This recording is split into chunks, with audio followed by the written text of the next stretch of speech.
So today I want to talk to you guys about a fundamental misunderstanding of priorities in this day and age, mainly having to do with the general election, because everybody's absolutely obsessed with it. And here's how the media certainly sees the priority of things in politics. And unfortunately, a lot of people get tricked into believing this is the right order of things. So let me show you here. They think that the general election is the most important thing in the world. Everybody should talk about the general election. Primaries, not that important, but it's kind of interesting, sometimes a sideshow, sometimes the media will cover it. And activism, oh please, those people in the Dakotas protesting pipelines, people trying to get money out of politics, trying to stop the Keystone. No, activism, no, I don't think so, right? Now, I want to show you in reality what makes a difference, what brings you real change. If you cared about that, this is how it would look instead. The general election is a tiny concern that we are all way over obsessing over. The primaries are actually very important because before you get to your false choice in the general election, sometimes in the primaries you have a real choice. That is why the Republican and Democratic parties try to de-emphasize it, especially the Democratic Party. They don't want you to have a real choice. They want you to be forced into a false choice. So that's why they don't want you to talk about it. That's why we talk about it, and we fought really, really hard during the primaries. But the real deal is activism, okay? Now, I'm going to talk to you more about activism as we go along. Right now, I guarantee you if there's people that are in the elite circles in Washington, New York watching this, they'll be like, oh, activism, that's very cute. What are you going to do with your activism? You people have no real power. Really, history is going to disagree with you, as you'll see a little bit later. And so when I get to what I think we should focus on. Now, but for the moment being, since everybody's in the heat of the general election and obsessed with it, I do want to talk to you about what voting does not mean, okay? Voting for someone does not mean that you love them.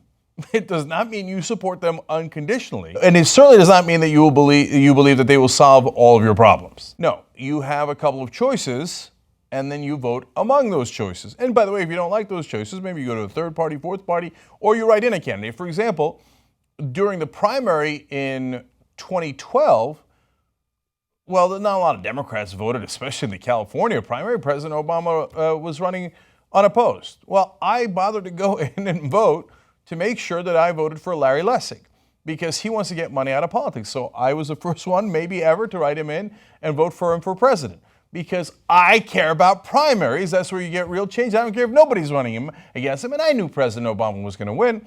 But I wanted to actually vote for the guy that I cared about and thought was more important. Now, did I think when I voted for President Obama over Mitt Romney that President Obama was going to solve all my problems? Well, if I thought that, I wouldn't have bothered to go in that day and write in Larry Lessig's name. Okay, he's the godfather of the movement to get money out of politics. Did I think that Obama was going to support the things I believe in unconditionally? If you watch The Young Turks, you know for sure that that is not what I thought. I thought that he was better than Mitt Romney. That's it. So now, look, I know. Man, they set a hell of a booby trap for us in this election. Hillary Clinton, who we argued against through and through in the primaries. This, a coughing fit. How ironic is that? When talking about Hillary Clinton. I wonder who planted that there.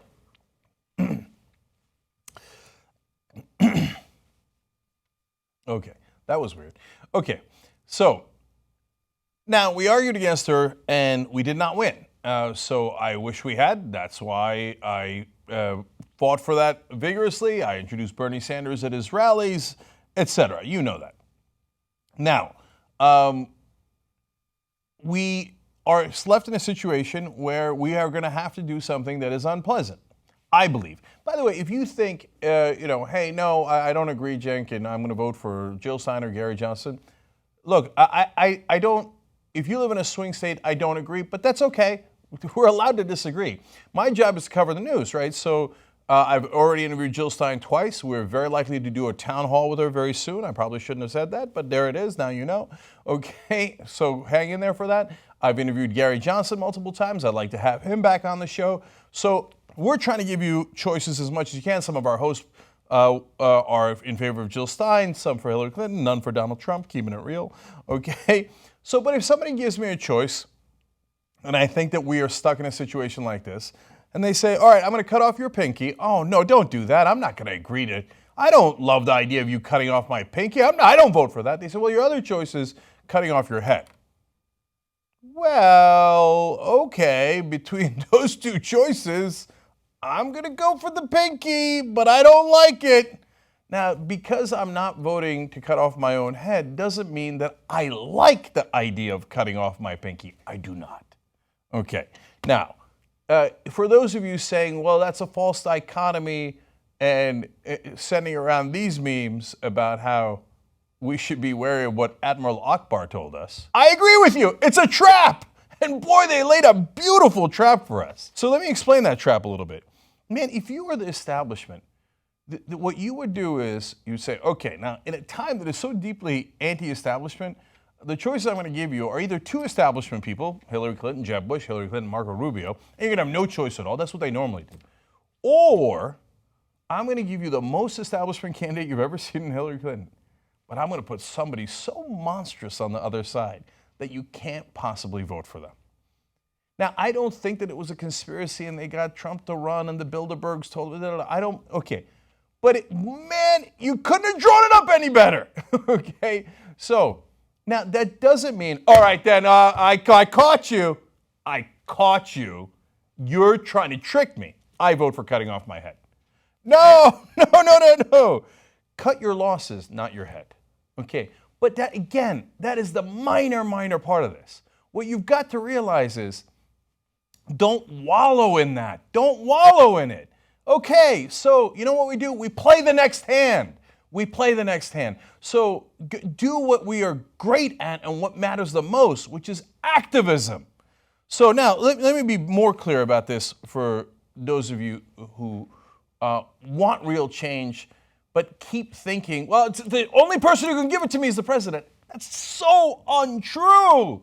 In fact, it's often not the president at all. So, for example, who got us the 19th Amendment? 19th Amendment allows women to vote. Before they couldn't vote, it's impossible. You're never going to get that amendment. How could you get it? They can't vote. You knuckleheads, of course you can't win on that, except they did win on it. Now, tell me the president who passed the 19th Amendment. Well, first of all, presidents don't pass amendments, so that's a trick question. Second of all, I didn't remember either. I had to look it up. It happened that Woodrow Wilson was president while the 19th Amendment was passed, but he had very little to do with it. In fact, in his first term, he fought against it, and he had to be pushed into supporting it in his second term. And that's only because there was such an uprising in activism in the streets and a popular uprising against him. And he was like, I was against it before, but I guess I'm in favor of it. The president didn't have anything to do with it. It was the people in the streets. It was a popular uprising. It was activism. Now they say, look, you got to understand something. The mainstream media, again, it's not a Bilderberg thing. It's that they are naturally inclined to support the status quo because they're run by giant billion-dollar corporations, multi-billion-dollar corporations. Does a multi-billion-dollar corporation want radical change? Of course not. By its very nature, it wants to keep the status quo where they keep making billions of dollars. So they're never going to applaud activism. They're going to treat it with great disdain, as they did with Occupy Wall Street. And they're going to say, oh, well, look at those activists. They still have their iPhones, don't they? And they think that it is so clever. No, but the thing that they're mainly hiding from you, and again, it's not that it's a conspiracy, it's that they picked the anchors who are already inclined in this direction. Those anchors didn't need to get a memo because Erin Burnett already believed in the Wall Street ideology. Nobody had to convince her. Nobody had to threaten her to believe in the Wall Street ideology. She already believed it. That's why she was picked in the first place. So when Occupy comes along and says, we can bring you real change, she says, no, and her gut reaction is to make fun of them. Because the thing that is the reality is that it can bring you real change. They're scared of the activism because, not because it doesn't work, but because it does work. Now, for example, civil rights movement. We got great success there. Does Lyndon Johnson deserve some credit for it? Of course. He did help in pushing Civil Rights Act, Voting Rights Act. But who do you think was a bigger player in the civil rights movement, Lyndon Johnson or Martin Luther King? Everybody knows the answer to that. It's Martin Luther King. And Martin Luther King was never elected president. He was never elected anything. And believe me that and go look up in your history books, when he first started, this agitator coming in here, he's not going to be able to do anything. Rosa Parks sitting in the front of the bus, she's not going to be able to do anything. This bus boycott, they're not going to be able to hold a bus boycott. They got to get to work. You think you're going to cross this bridge in Selma, we're going to crack you over the head. You're not going to be able to accomplish anything. But the reality is, fundamental change in this country has always been brought about by activism, not by some politician who rides to the rescue. So stop putting all your hopes in politicians. Oh, well, I'm not going to vote for Hillary Clinton because I don't think she'll save the day. Of course she won't save the day. Of course she won't. Will you have to fight her from the day one that she gets in? Of course you will. You think Donald Trump's going to save the day? Oh, come on. Nobody thinks that, right? But even politicians you love, you think that they can come in and go, okay, now here we go. Let's go. Here's the amendment. No, you've got to do that. You know where the amendment comes from? There's two ways that it can come about. One is through Congress. Good luck with that. This incredibly corrupt Congress is going to cure the problem of Congress. I don't think so, okay? I got a great idea. Cancer. We'll cure that with cancer. Yeah, that's not how it works. So the other way is also in the Constitution. The other way is through the states. And when you go through the states, you don't need anybody in Washington. You don't need the president. You don't need any of those corrupt politicians. You go to the state level and you get resolutions calling for a convention. It's in the Constitution. That's how you do it.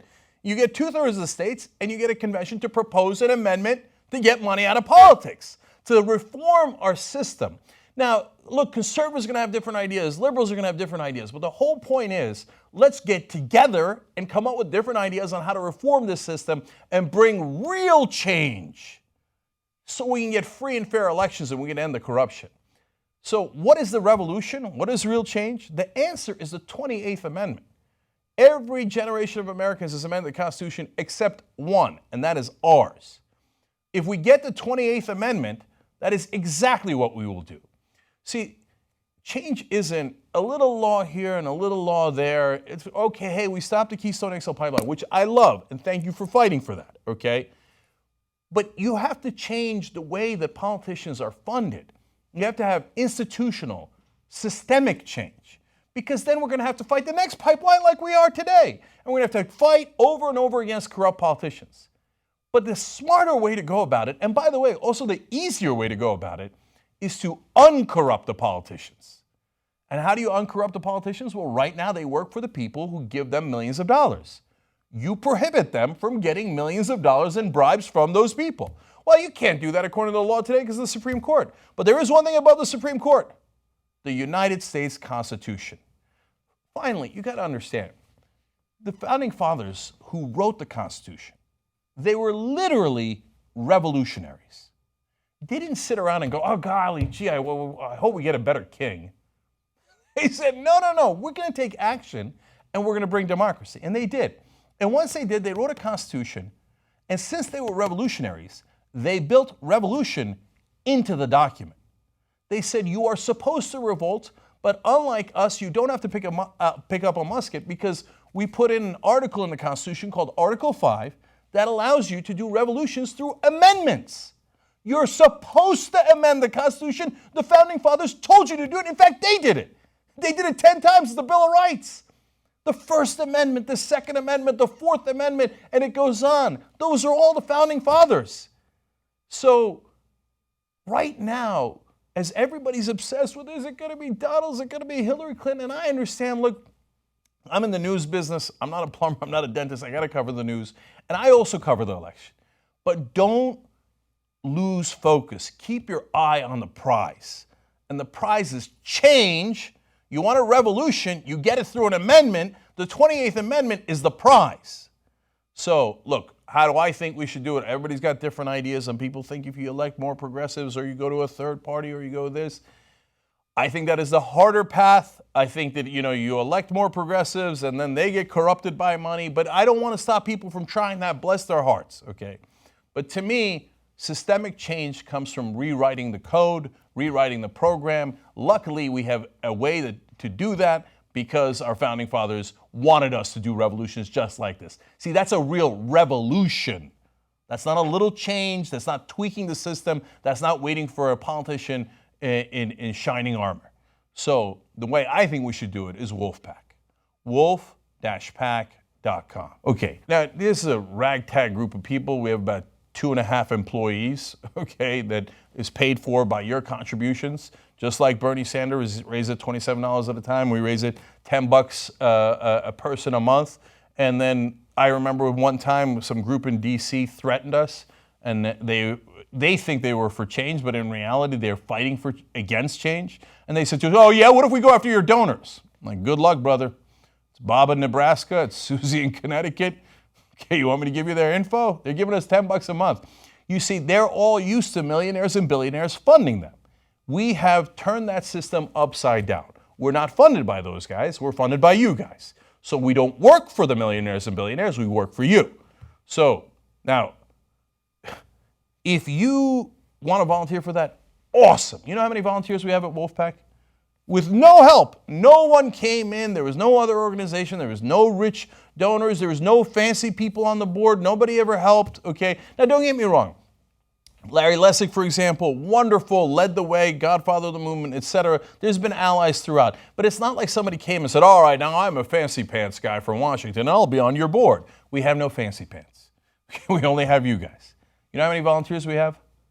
33,000. So when we're out running a campaign in a state, we will get back comments like, wow, we've never seen anything like this. Where the hell did you get all these guys? Well, this is where we got them from. That's the real revolution. And when we started, we had nothing at all. We had no volunteers, no money, no infrastructure. And everybody said, of course, it's impossible. Don't be silly with your activism. We've already passed in 5 states. We're going to pass in the 34 states that we need. We're going to get a convention. We're going to get an amendment. And we're going to ratify it through the 38 states that you need to ratify it. It is not an easy process. But it is a lot more doable than wishing upon a dream that some politician is going to save you. Some general election is going to make all the difference. No, you fight for it and you win. Now, you ask any of our volunteers in the states that we've won, including the largest state in the union, one in California. We won unanimously in Rhode Island. Every Republican, every Democrat voting for it. You know why? Even the Republicans. You think the Republicans in the state level, want big money to come in there and buy whatever they want? No, they want to control their own states. They don't want Bloomberg or Soros telling them what to do. They don't want the unions telling them what to do. They also don't want Rove or the Koch brothers oftentimes telling them what to do. So 90% of the country's on our side. We can win on this. We will on this. But you've got to keep your eye on the prize. So if you want to volunteer, come become a warrior at Wolfpack. Wolf-pack.com. We'll have links below in the description box or in the top of the comments. You can volunteer. Fantastic. Almost every volunteer in those winning states said it was the thrill of a lifetime when they actually saw democracy in action and they won and they got their representatives to actually represent them. Best feeling you've ever had in your life. And if you can't do that, you're busy and you got all kids and you got a job, you got 2 jobs, I understand, okay? So at a time when I should be telling you to subscribe to the Young Turks, that's how we change the media, I'm going to do the opposite right now in the middle of the election when I should most be telling you about that, and I do, of course. But I'm going to divert your attention, which people say I'm crazy to do. Fine, I'm crazy. And I'm going to ask you to donate to Wolfpack. Wolf-pack.com. We can do the revolution together. This is the revolution. Do it with me. So that when we do it, you can say, I did that. I did it. I got free and fair elections back. I got democracy back. They said that we couldn't end bribery. We couldn't end corruption. But we did it. We did it state by state. You have no idea how good that's going to feel. That's the real fight. Let's go fight that together.